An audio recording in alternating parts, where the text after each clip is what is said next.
Ndewo, Keduki Mary. Hopefully everyone's doing well, and as I promised, for those that have been following along with me and learning the Igbo language with me, my ancestral tongue out of Southeast Nigeria, thank you for joining, and keep up the good fight.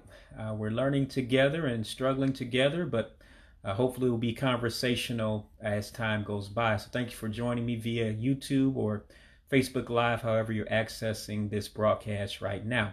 But as I've been doing, just going to do some quick hitter type videos. Just going to do about 10 words and call it a day. And again, we're going to be, of course, that's me on the screen, just showing you what it looked like, since you can't see my face as we go through each video. I'm not someone that, is an expert in language at all. I've only been studying for about a year myself. So I'm a student just passing on the information that I know. So again, thanks for joining me. And so we're going to continue to talk about weather in the Igbo language of Nigeria. And hopefully I'll be able to step foot back on that great soil again one day. I think that is one of my good friends over there, the son of the soil. So that means a lot unto me. Okay, well, we'll go ahead and we'll start. The word for outlook is udịdị. Udịdị is outlook. Remember, the letters that have a dot underneath are called diacritics. This one looks like an I in English, and of course that is pronounced as an E. So that's why you hear me saying udịdị for outlook. Again, udịdị for outlook, which is another name for a forecast. All right, moving on. When you have overcast skies, that gloomy look in the sky, that grayish look, in the Igbo language, it would be Kay-Ee-Woe-Bah for outcast. Again, it's Kay-Ee-Woe-Bah for outcast. The ozone layer,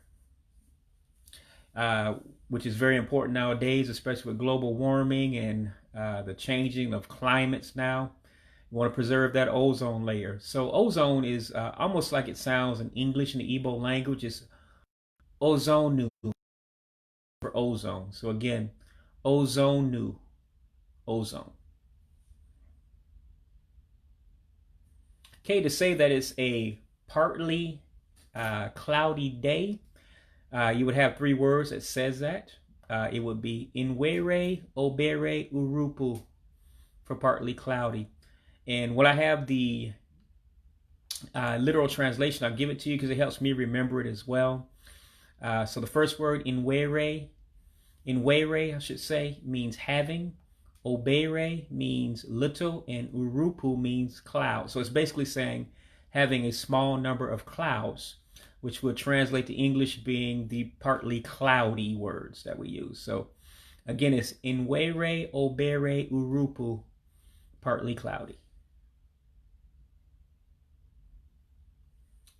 Polar, like the Arctic areas of the Earth, would be Pola. Pola instead of polar. That sounds a lot like our African American accents that we have anyway. So it sounds like our accent carried over into our American experience as well. So again, to say polar, it would be Pola. Pola for polar. All right, a pollutant.